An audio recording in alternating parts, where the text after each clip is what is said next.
नमस्कार, बहुत स्वागत है आपका ज्योतिष जरा हट के देख रहे हैं। मैं हूं आपके साथ आपका संतोषी। शनिदेव एक अलग तरह के दंडाधिकारी, एक अलग तरह के ग्रह जिनसे भय भूतों को भी लग जाता है, प्रेतों को भी लग जाता है, या यूं कह लीजिए कि भूत प्रेत इनके चेले चापड़े, इनके ही इर्द गिर्द घूमते हैं। देवों की बात करें तो शिव के स्वरूप में शनि माना जाता है। शिव के अंश के द्वारा शनि का प्रादुर्भाव हुआ है। सूर्य पुत्र हैं ये। आज ज्योतिष जराहट के इस कार्यक्रम में शनिदेव के विषय में दो तीन सबसे ज्यादा रोचक और तथ्यात्मक जानकारी हम आप तक पहुंचाने जा रहे हैं। मित्रों, शनिदेव तीन तरह से अपना प्रभाव दिखाते हैं: महादशा, साढ़े साती और अढ़ैया। ये पहली रोचक जानकारी है। महादशा की बात करें तो यह महादशा 19 वर्ष की होती है। अब तीनों पर हम कुछ ऐसी जानकारियां देंगे जो संभवतः अभी तक आप नहीं समझे होंगे।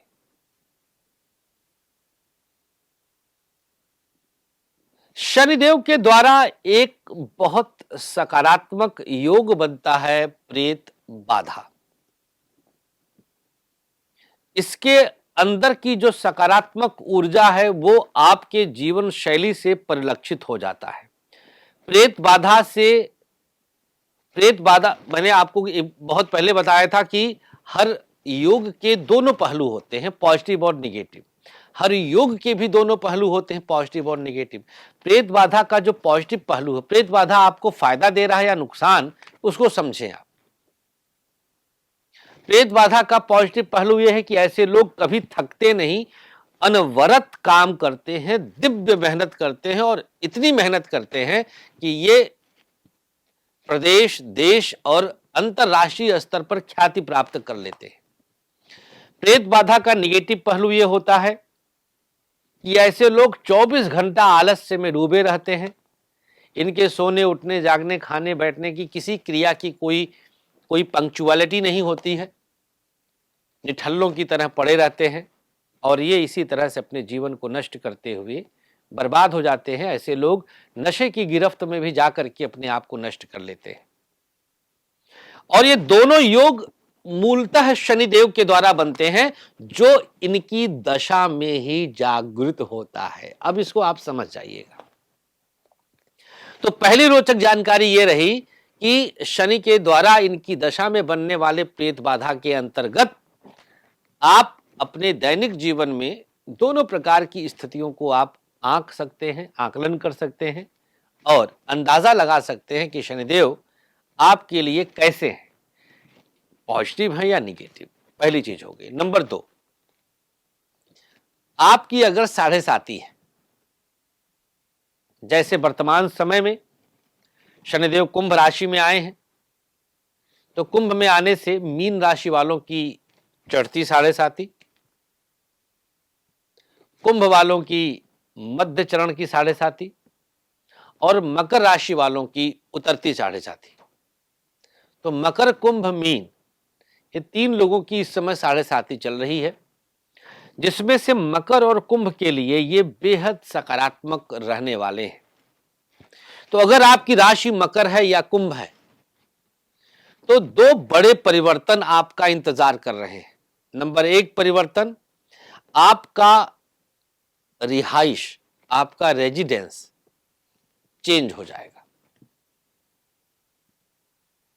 क्या कहा मैंने? चेंज हो जाएगा। हो सकता है नहीं, निश्चित है, निश्चित है। भले आपका लग्न मकर हो, राशि तो छोड़ो, लग्नों पे इसका असर रहेगा, रेजिडेंस चेंज होगा। अब ये परिवर्तन ध्यान दीजिएगा, अब आप यहां से यहां ये रोचक चीज अब बताने जा रहा हूं, ये रोचक है। अगर आप 2 BHK से 1 BHK, 3 BHK से 2 BHK, 5 BHK से 4 BHK मतलब नीचे गए तो भैया ये पेल दिए। और अगर 2 से 3, 3 से 4, 4 से 5, 5 से कोठी, कोठी से महल बढ़ते गए तो आपको ये बहुत तेज आगे लेकर जा रहे हैं। ये बहुत रोचक चीज है। ये आपको मतलब कुंडली दिखाने की जरूरत नहीं है, इसे सुन लिया हमारी बात को और समझ लेंगे आप। ये रोचकता है। अगर ये परिवर्तन है तो आप समझिए कि बहुत बड़ी बात है। अगर आपकी कुंभ राशि है तो आपकी मध्य चरण की 7.5 है। अब पिछले 1.5 वर्षों में जो परिवर्तन हुआ था उसमें आप रहडर हो गए। रहडर माने हैबिचुअल हो गए, यूज टू हो गए। हम लोग की अवधि में बोलते हैं रहडर हो, मतलब आदी हो गए।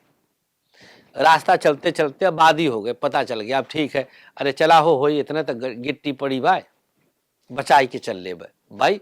अब पहली बार किसी खराब रास्ते पे चलेंगे तो दर्द होगा, दोबारा चलेंगे तो कम दर्द होगा, 10वीं बार जाएंगे तो पता ही नहीं चलेगा।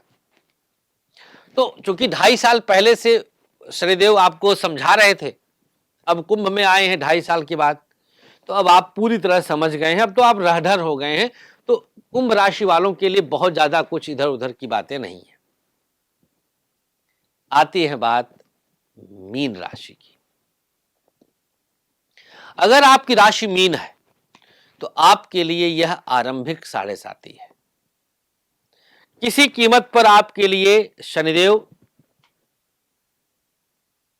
अपवाद स्वरूप चाहे कुछ बेटर फील करावें, अन्यथा नुकसान, परेशानी, मानसिक यातना, बॉस के कोपभाजन, पितृ सत्ता की हानि मतलब पिता का देहावसान अवस्थानुसार, अथवा पिता के साथ वैचारिक मतभेद, अथवा पिता से फिजिकल डिस्टेंस, पिताजी यहां रहते हैं तो आप कहीं और ट्रांसफर हो गया, किसी भी कारण से मीन वालों के लिए कई प्रकार की चिंताएं और परेशानियां अचानक आरंभ हुई हैं और मीन वाले समझ ही नहीं पा रहे हैं।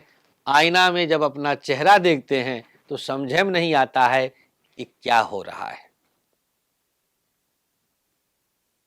मीन राशि वालों के चेहरे की रंगत बदल रही है।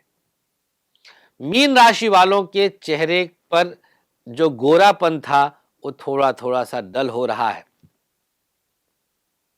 मीन वाले हल्के फुल्के नेग्लेक्ट फील करेंगे क्योंकि शनि की छाया पड़ रही है, घमछाई आ रही है,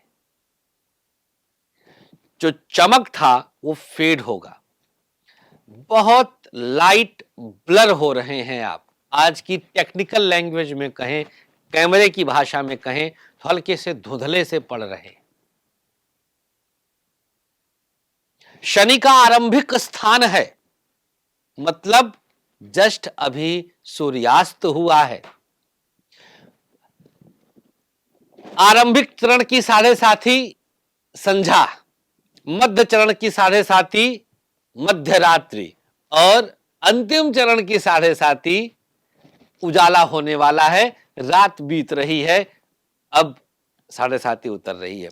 3 पहर में हमने आपको समझा दिया 7.5 का असर शनि ही रात होता है, शनि कालिक है, शनि कालिमा है, लेकिन जो भी हो है तो न्यायप्रिय है, तो ये शिवांश शिव के अंश है।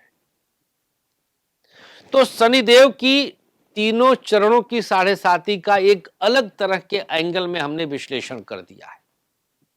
उम्मीद करते हैं कि शनिदेव के इस विश्लेषण को आप जरूर समझ रहे होंगे और अगर समझ गए होंगे तो हमारे इस खास कार्यक्रम को आप शेयर कर सकते हैं अपने मित्रों के साथ जो 7.5 से भयभीत होते हैं, डरते रहते हैं और हमेशा किसी न किसी की 7.5 चढ़ेगी, किसी की उतरेगी, किसी की मध्य होगी। ये तीनों स्लैब लाइफ के चलते ही रहते हैं। अंतिम चीज बता देते हैं अब, तीसरी रोचक जानकारी शनिदेव से संबंधित अढ़ैया की। अढ़ैया चंद्रमा से चौथे और आठवें शनि के संचरण को कहते हैं। वर्तमान गोचर में जैसे अगर हम बात करें, कुंभ राशि में शनिदेव आए हैं, तो वृश्चिक राशि वालों की चौथी अढ़ैया है और कर्क राशि वालों की आठवीं अढ़ैया है। कर्क से अष्टम में आए हैं और वृश्चिक राशि से चौथे में आए हैं। अब चौथे शनि आते हैं जब, तो यहां पर चौथे भाव से संबंधित जितनी चीजें हैं उसमें आपको नोटिस करने की आवश्यकता है कि आपकी कुंडली में शनिदेव किस प्रकार के नैसर्गिक कारकत्व को प्राप्त करते हैं, उसी के अनुसार फल देते हैं। जैसे चौथा मकान का है, वाहन का है, सुख का है, प्रसिद्धि का है, लोक समाज का है।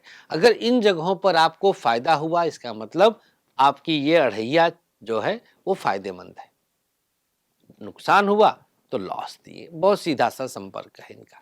और अगर अष्टम भाव में आते हैं तो ये जनरली पति पत्नी के बीच कुछ विच्छेदात्मक वियोग आदि की संबंध में कुछ परेशानियां दे सकते हैं अष्टम भाव, और कुछ बीमारियों से आपको परेशान करते हैं। भैया इसकी शांति अगर देखा जाए, कहीं से परेशानी है आपको तो कुंडली दिखा लीजिएगा एक बार, और ओम नमः शिवाय का सुबह दोपहर शाम जाप करिए, शंकर जी के मंदिर में जाके पूजा पाठ करिए और पूर्ण सात्विक रहिए, बिल्कुल नॉनवेज नहीं। और लाइफ को एक तरह से सेट कर लीजिए, पंक्चुअलिटी, टाइम से सोना, टाइम से उठना, टाइम से खाना, टाइम से नहाना, सब कुछ बहुत पंक्चुअल वे में करिएगा तो शनिदेव जरूर आपसे प्रसन्न रहेंगे। आज के इस दिव्य अंक में ज्योतिष राहट के कार्यक्रम में बस इतना है। मैं अनुमत दीजिएगा, अपना बहुत बहुत बहुत ख्याल रखें। नमस्कार, जय जय शनिदेव। आचार्य विश्व प्रसिद्ध ज्योतिषाचार्य संतोष संतोषी जी ने अपने 13 वर्षों की कठोर रिसर्च के बाद आप सबके खुशहाल जीवन के लिए लाए हैं एक अनमोल उपहार, ग्रहदीप। समस्त प्रकृति की शक्ति को अपने अंदर समेटे ये ग्रहदीप आप सबके जीवन में पूरी तरह से खुशियां ला सकता है। कैसी भी दशा, कैसा भी ग्रहों का हो दुष्प्रभाव, बस एक ग्रहदीप आपके जीवन को भर देगा खुशियों से। हर समस्या के लिए अलग अलग ग्रहदीप, जैसे नौकरी के लिए सूर्य ग्रहदीप, व्यापार के लिए बुध ग्रहदीप, संतान के लिए संतान गोपाल, धन हेतु महालक्ष्मी, कर्ज कोर्ट विवाद मंगल ग्रहदीप, मॉडलिंग और एक्ट्रेस बनने के लिए शुक्र ग्रहदीप। तो अगर आपको भी खुशियों की चाह है, मंगवाइए अपना खास ग्रहदीप। दीप एक, खुशियां अनेक।